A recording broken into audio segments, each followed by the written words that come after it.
21મી સદીમાં શિક્ષણ પાસેથી અપેક્ષા, બરાબર? આપણે સૌ અત્યારે 21મી સદીમાં જીવી રહ્યા છીએ અને બૌદ્ધા જે મને અહીંયા યુવાનો બેઠેલા દેખાય છે એ બધા મિલેનિયલ્સ છે, એટલે કે 2000ની સાલની આજુબાજુ જન્મેલા છે. એટલે 21મી સદીમાં આપણે જીવી રહ્યા છીએ અને 21મી સદીની એક વાસ્તવિકતા પણ આપણી નજર સમક્ષ છે.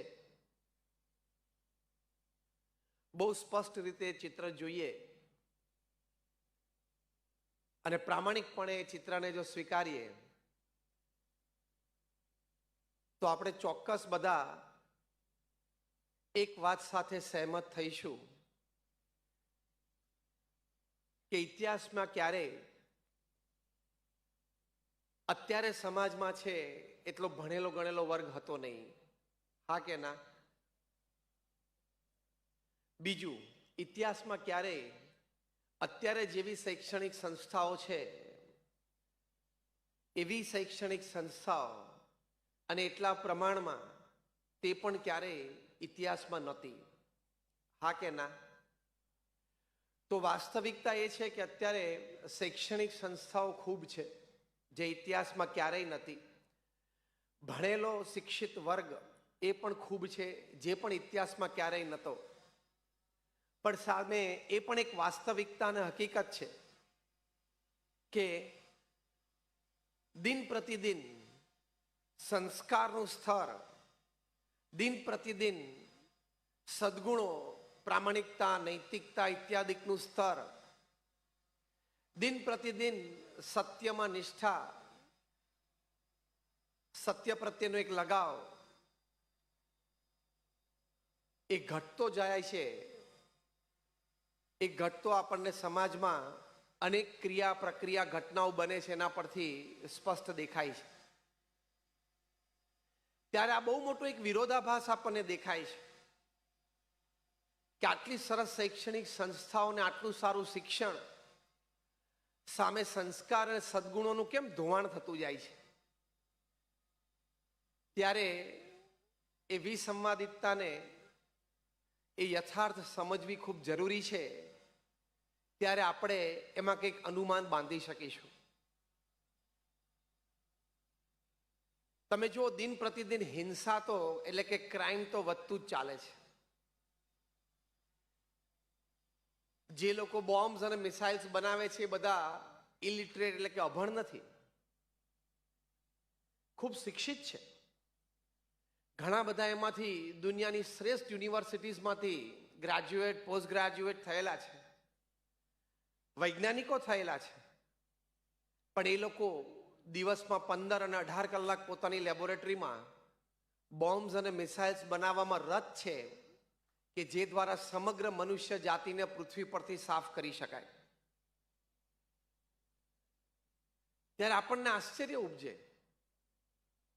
કે દુનિયાની કહેવાતી શ્રેષ્ઠ યુનિવર્સિટીઝમાંથી જે વ્યક્તિ ગ્રેજ્યુએટ, પોસ્ટ ગ્રેજ્યુએટ થયો, સાયન્ટિસ્ટ થયો, એ વ્યક્તિને એવા સંસ્કાર કે એવા સદગુણો નહીં કે હું દિવસમાં 12-15 કલાક માનવજાત સુખી થાય એની માટે કંઈક પ્રયત્ન કરું, બલકે નહીં કે માણસ જાતને કેવી રીતે સાફ કરી નખાય. સુખી થવાનો રસ્તો લેવો જોઈએ, સાફ કરવાનો રસ્તો નહીં. તમને વિદ્યાર્થીઓને આશ્ચર્ય થશે કે 30,000થી પણ વધારે વૈજ્ઞાનિકો આજે આ વિનાશકારક બોમ્બ્સ અને મિસાઇલ્સ બનાવવામાં પ્રવૃત્ત છે. એટલે એ લોકો પાસે ગતિ આવી વિજ્ઞાનના લીધે, પણ સંસ્કાર અને સદગુણોનું સિંચન ન થયું એટલે દિશા ન આવી. અને બહુ જ સીધી સમજણ છે કે direction is more important then speed. એટલે કે ગતિ કરતા તમારી દિશા એ ખૂબ અગત્યની છે. 1960ની સાલમાં યુનાઇટેડ નેશન્સ યુનોના સેક્રેટરી જનરલ હતા યુ થાન્ટ. એમણે યુનોની એક સામાન્ય સભામાં વાત કરેલી કે યુનો રૂપી જે પ્લેન છે એ બહુ ઊંચાઈ ઉપર ઉડી રહ્યું છે, બહુ સારી સ્પીડથી એ ગતિ કરી રહ્યું છે, પણ એને ખબર જ નથી કે કઈ દિશામાં જઈ રહ્યું છે. જો યુનોના સેક્રેટરી જનરલ આ વાત સ્વીકારતા હોય કે પ્રવૃત્તિ કે ગતિ તો ઘણી કરીએ છીએ, પણ દિશા, કઈ દિશા તરફ જઈએ છીએ એનું અમને ભાન નથી. અને હકીકત છે, ઇતિહાસકારો લખે છે કે more wars have been fought after the creation of the United Nations than before it. કે યુનોની રચના બીજા વિશ્વયુદ્ધ પછી શેની માટે થયેલી, અથવા તો બીજા વિશ્વયુદ્ધના અંતે, કે ભવિષ્યમાં યુદ્ધો ન થાય, શાંતિ મંત્રણાથી દેશ દેશ વચ્ચેના પ્રશ્નોનું સમાધાન લાવી શકાય, એની માટે યુનોની રચના થયેલી. પણ ઇતિહાસકારોએ નોંધ્યું છે કે યુનોની રચના પછી 1945 પછી છેલ્લા 75 વર્ષમાં, યુનોની રચના પહેલા 200 વર્ષમાં પણ જે યુદ્ધ નથી થયા એની રચના પછી આ 75 વર્ષમાં થયા છે. ત્યારે દિશા ચૂક્યો માણસ. કારણ કે પાયાના ભણતરમાં, શિક્ષણમાં સંસ્કાર અને સદગુણોની કેળવણી, એનો જે મહિમા છે, એનું જે પ્રતિપાદન છે, એનું જે સિંચન છે, એ ઓછું કરવામાં આવ્યું છે. એને યથાર્થ મૂલ્ય આપવામાં આવ્યું નથી. થોડી કેરલેસનેસ વધી ગઈ, થોડું પ્રોફેશનલિઝમ વધારે પડતું આવી ગયું, થોડા આપણે વધારે સ્વતંત્ર અને સ્વચ્છંદી બનવાનો પ્રયત્ન કરી લીધો, થોડા વધારે વેસ્ટર્ન, પશ્ચિમી બનવાનો આપણને શોખ જાગ્યો. એટલે ઘણા બધા સંસ્કાર અને સિંચન, સંસ્કાર અને સદગુણોનું ધોવાણ આપણામાં થઈ ગયું. આજે કેટલા બધા ક્રાઇમ્સ દેશ પરદેશમાં વધે છે. અમેરિકા સૌથી ધનાઢ્ય દેશ કહેવાય, પ્રગતિશીલ દેશ કહેવાય, એડવાન્સ કન્ટ્રી કહેવાય, આટલો શક્તિશાળી દેશ કહેવાય, છતાં 80% પ્રાઇમરી સ્કૂલ્સમાં, એટલે કે પ્રાથમિક શાળાઓમાં બાળકો માટે સ્કૂલના પ્રવેશ દ્વાર ઉપર મેટલ ડિટેક્ટર્સ છે. જે આપણે એરપોર્ટ્સ પર જોઈએ અથવા તો કોઈ એવા સેન્સિટિવ એરિયાઝમાં જોઈએ, એવા મેટલ ડિટેક્ટર્સ પ્રાઇમરી સ્કૂલમાં. કારણ કે તમે દર 2, 3, 4 મહિને ન્યૂઝપેપર્સમાં વાંચતા હશો કે કોઈ 5, 7, 10, 11 ધોરણમાં ભણતો વિદ્યાર્થી એ સ્કૂલમાં ગન લઈને ગયો અને એણે ક્લાસમાં ફાયરિંગ કર્યું તો થોડા વિદ્યાર્થી પણ મર્યા અને ક્લાસ ટીચર પણ મર્યા. એટલે ઘણી વખત હસતા હસતા અમેરિકા માટે એક કહેવત બની છે કે અમેરિકામાં કોઈ સ્કૂલમાં કોઈ શિક્ષક ગોળ ફરીને બ્લેકબોર્ડ ઉપર લખીને ભણાવતા જ નથી. ખબર પડી કેમ? પાછળથી ગોળી આવવાની શક્યતા છે. તો એ વાસ્તવિકતા છે. તો શિક્ષણ તો કદાચ પ્રાપ્ત થયું, પણ સંસ્કાર અને સદગુણો પ્રાપ્ત ન થયા. એટલે અમારા ગુરુહરિ પ્રમુખ સ્વામી મહારાજ એક સરસ વાત કરતા. પ્રમુખ સ્વામી મહારાજ કહેતા, લક્ષણ વાળું શિક્ષણ રક્ષણ કરે અને લક્ષણ વગરનું શિક્ષણ એ ભક્ષણ કરે. આ પ્રમુખ સ્વામી મહારાજ કાયમ કહેતા, શીખવાડતા કે લક્ષણ વાળું શિક્ષણ છે રક્ષણ કરશે અને લક્ષણ વગરનું શિક્ષણ છે ભક્ષણ કરશે.